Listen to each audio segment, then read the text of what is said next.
Hello, everyone, and welcome to another episode of the Bold Play Scouting Podcast. Today, we have a special guest on, Nevada tight end and first-team All-Mountain West player Cole Turner. How are you doing today, Cole? I'm doing great. How about you? We're Great. doing well. So we'll just hop right into this interview. We'll start off with a few, pretty simple questions. When did you start playing football, and then what was it that made you really fall in love with the game? I started playing. I remember my first year playing was fifth grade, and I guess I was already in love with it before then. Like my dad played at Purdue. My uncle played at James Madison. So I mean, I've been around the game for a long time, and so it's always something that has ran in the family and something that I wanted to do. So I would say like my love started when I was watching it from a young kid. Yeah, it makes a lot of sense having, important people in your life that already play football. That can really spark your interest and then, really lead you down the path that you've ultimately gone down. Do you have a favorite memory from your football career at all?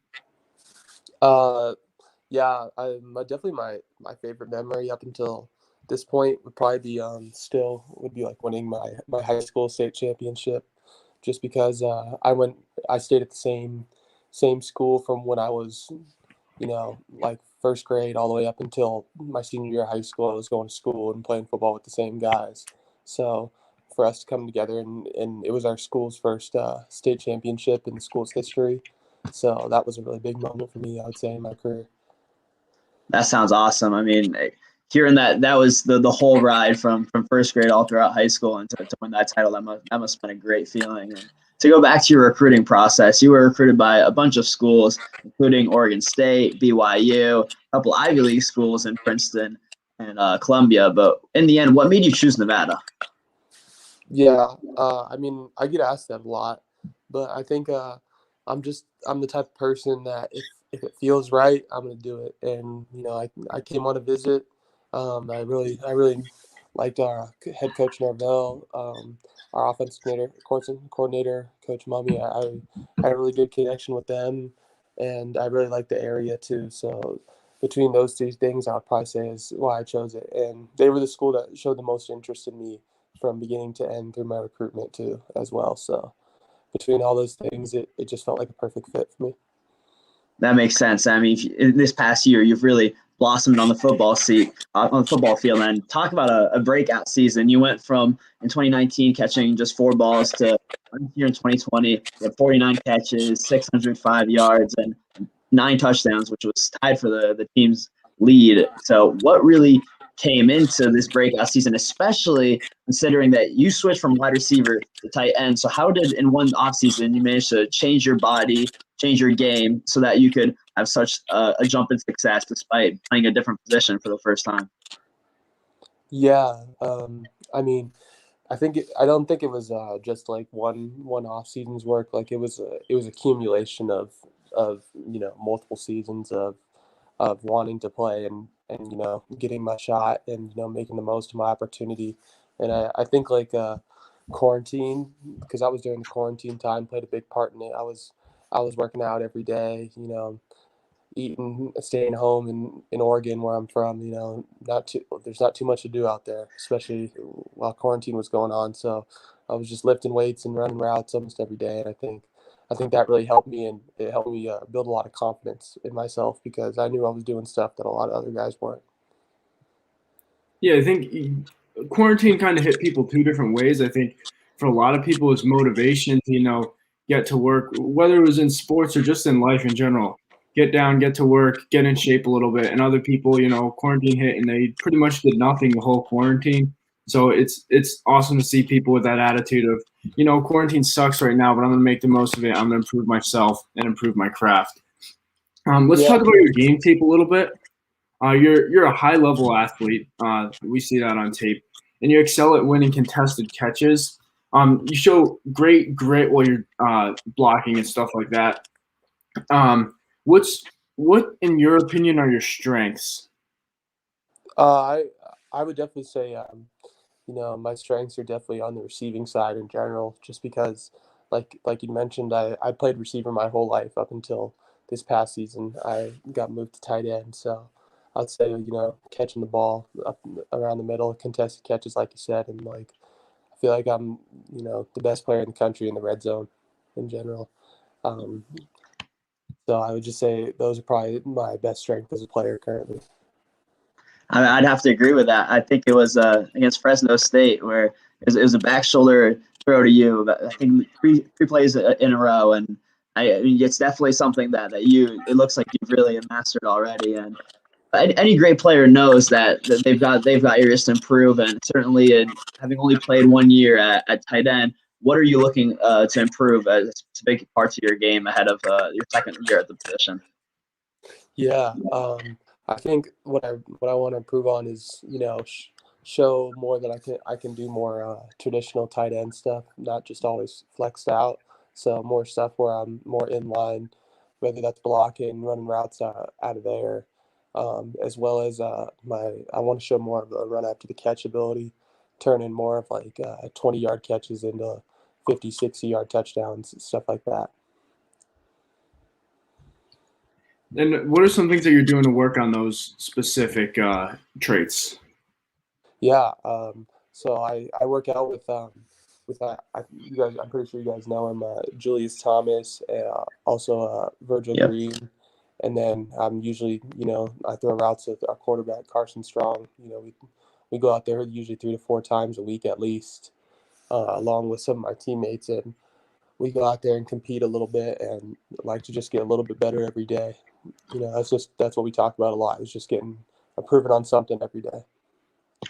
Yeah, and I mean, you clearly you've already established yourself as one of the best tight ends in the nation. And so, do you really have any personal goals when it comes to achievements in this 2021 season that's going to be starting up in a few months? I would say my main goal is to win a conference championship, and I feel like everyone on our team would tell you the same thing.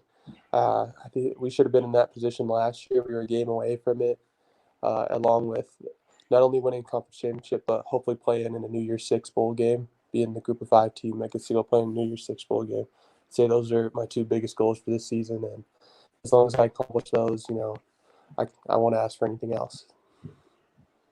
Yeah, that was actually one of my questions. Some of the team goals, because I mean I watched pretty much every game that you guys played on the offensive side of the ball as I've been scouting you and your quarterback Carson Strong, and it was so clear that in those 2 losses you could tell that there wasn't much between the 2 teams. You guys probably could have in a different situation come out with a win. I'm not surprised that conference championship is one of the goals, but what is the team doing as a whole to be able to this offseason get to where it needs to be able to pull off a really successful season, as you've already said is the goal? Yeah, I mean, with the COVID season, we had pretty much everyone coming back from last year. I think we lost one starter between our offense and defense. One starter on offense and one starter on defense. So we have most of our team coming back. So we're a really experienced team. Along with we brought in about 4 to 5 transfers to help out on the O line and defense. So I think that'll really help our depth and help guys compete in practice to make each other better. And our team is full of guys in general who just want to go out there and win. We're not guys who care about stats or that kind of thing, because to all of us, winning is what matters most. Yeah, and jumping into your team a little bit more in depth, we'll start off with your quarterback Carson Strong. Both of us are huge fans of his, and he's really starting to gain some steam as a potential first-round quarterback in 2022. How valuable is it going to be able to work with him, and what can we expect from the 2 of you and that offense in general in 2021 season? Yeah, I mean, he's a pretty special player, and he makes everyone else's job easy because he knows how to throw the ball. He can make every throw from 4 yards away to about 70 yards away. So he's a pretty talented guy, and he's a smart guy too. He checks a lot of things on the line for everyone, and he knows how to get everyone involved. I think that you can expect from our offense to put up a lot of big numbers, not only in the pass game but in the run game too. We feel like we're really balanced and we can do a little bit of everything. It was already so clear that your receiving core and your offense as a whole, as it is led by Carson, is just really explosive and can put up those huge numbers on anyone. And with so many people coming back, I think everyone's got to paying attention to Nevada and your offense, because you can definitely be taking the nation by storm. But I just wanted to pivot back to something you said earlier about how your father played at Purdue, your uncle played at James Madison. How valuable is it when you were growing up and even now as a college player to have those people so close to you that have played at this level that you're playing right now and getting advice from them? Yeah, I mean, it's definitely valuable. I don't think I realized how much of an advantage that was until I got to college. You know, being around people who have done the things that you want to do, and you know, especially their family. You talk to them often, and they always, you know, they want the best for you, and they want to see you succeed, and for them to always to have done the things that I wanted to do, and they've helped me so much to get to this point. They've taught me all the little nuances of the game that, you know, maybe I wouldn't have known without, you know, sitting down and talking to them about it. So that's definitely been a big part of my development. Yeah, so going back to your high school days, you were a two-sport athlete in high school. You played obviously football and basketball as well. Um, are there certain things that you're playing basketball helped you in the football sense? Yeah, I mean Carson was a really big basketball player too. Like we talk about it all the time. Basketball, like, you know, you catch in football, you might catch 7 balls a practice, but if you when you watch a basketball game, you know they're catching about 300 balls, you know, between passes. So I really think that helped with my pass catching ability, and then also like body control between like my whole life, like finishing layups, all that kind of different stuff. I feel like, you know, really helped. And you always hear guys like Deion Sanders and Ocho Cinco talk about how important it is to be a multi-sport athlete. I mean, I couldn't agree more. I think playing as many sports as you can is only going to help in the other one. There's no point in focusing on one at an early age, because you have so much time to do that when you're finished. You know. Yeah, there's so many studies that are supporting that. So many of the best players in the world at any sport have a background where they're playing 2, 3 sports growing up. And I think it's evident to me on tape that you were a basketball player, the way you can go up and get the ball in those contested catch situations in the red zone, like you said, where you excel in so much. It's just like going up to get a rebound. Yeah, exactly. I mean, it all correlates. It's all the same. Yeah, now just getting down to our last few questions in this interview. Do you have any NFL role models that you um,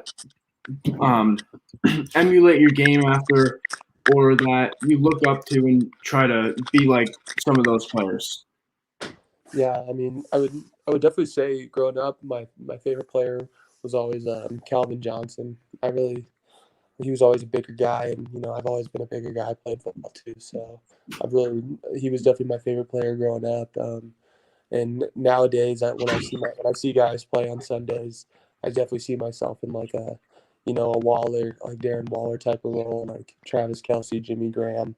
I really like all those guys as well. Now, looking at them, I hope to have a career something like them in the NFL. I love the Darren Waller answer, actually, because I think that comparison can draw itself pretty easily, given that he played wide receiver, I think, his whole college career, and then he came into the NFL and he ended up transitioning to the tight end, and now he's a real mismatch weapon like you are within secondaries with that wide receiver background, and had that size that's too big for slot cornerbacks, and you're too athletic for linebackers. So it's just I can definitely see that comparison and you drawing some of your game from them. Yeah, absolutely. I feel I watched every game he played, and actually just recently with my tight ends coach, and we tagged all the plays that we liked to where you know, when he's catching the ball, so we can hopefully add some of those into our offense. Yeah, both of you definitely fit into that like new age tight end. Whereas, maybe 10, 15 years ago it was a lot more about being in line, blocking everything, going out for a few routes. But, now the game's obviously consistently changing. And I think both, Darren Waller and you as well fit into that new age tight end that's kind of a morph between a very big wide receiver and a tight end. So Waller, I think, like Kosta said, a really great comparison that you can make.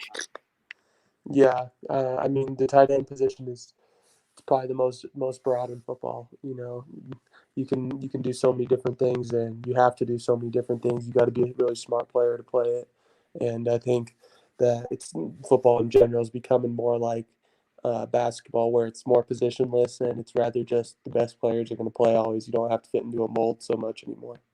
Yeah, that's a really good point to make. And get into our last two questions. And these we ask everyone because we love to hear the different things that some of the players in the college scene answer. But who's the best player? Who are a couple of the best players that you've gone up against in your college career thus far? Ooh, I mean, personally guarding me, I don't like you guys mentioned before. I mean, I hadn't really played too much until this year, so I would say the best person that I went up against playing coverage against me was probably a San Jose State safety number 3. I think his last name is Webb. I can't quite remember his first name. He was a really solid player. He's a big, long guy. Other guys we played against that I remember was Justin. We played Oregon. Justin Herbert he could sling the ball all around the field. Oh yeah. Jordan Love was good for Utah State.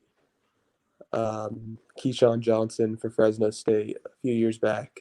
Marcus McMaryion, those guys. John Hightower. That's all off the top of my head who I can remember who have been, really good. Oh, and Deontay Johnson for Toledo. He scored about 3 touchdowns on us. I remember.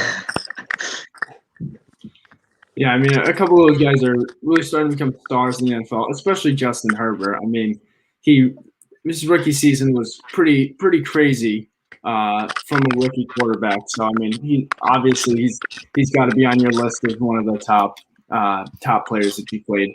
And I've got to say he's got that cannon like Carson Strong does. Yeah, he's actually from Oregon, so I grew up playing against him. So Yeah, I played against him my whole life. He's always been a stud. He was a huge basketball and baseball guy too growing up.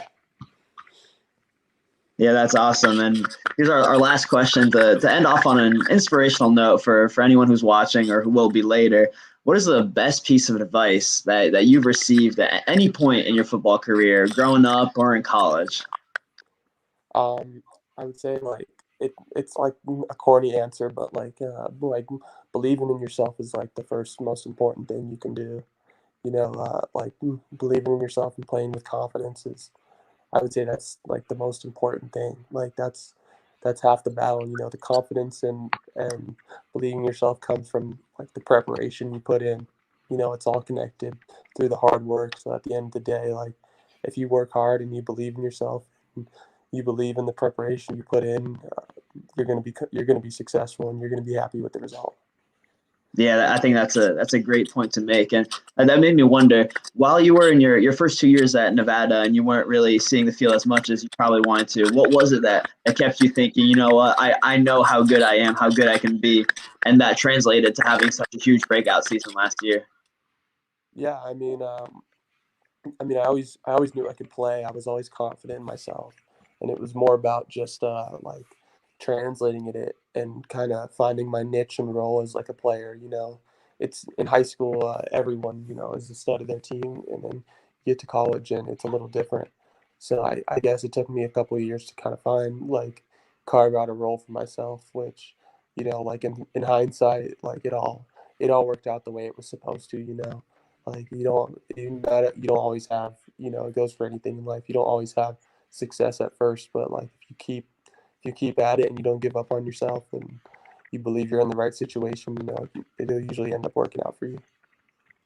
Yeah, I mean, I think that piece of advice is great advice to give anyone, because like the bottom line is, if you don't believe in yourself, then no one else has a reason to believe in you. So, Yeah, I mean, I think that's great advice. And, you showed it. You obviously believed in yourself your first 2 years when you weren't playing, and it paid off in a big way this last season. Obviously, you broke out as a tight end.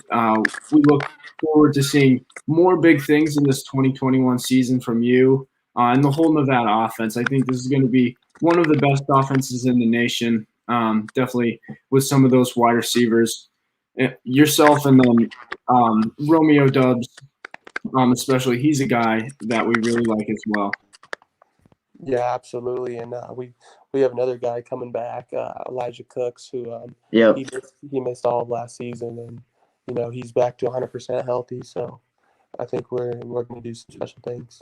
Yeah, the offense is just going to be even better, and we can't wait to see the improvement you make at your second year at tight end and really putting yourself on the map as one of the best tight ends in the nation and a potential high pick and whatever NFL draft you declare for. So thank you so much for coming on, Cole, and best of luck in the future. Yeah, absolutely. I appreciate you guys. Yeah, thanks for coming on, and thanks to anyone who's listening, and we'll be back soon with another episode of the Bold Take Scouting Podcast.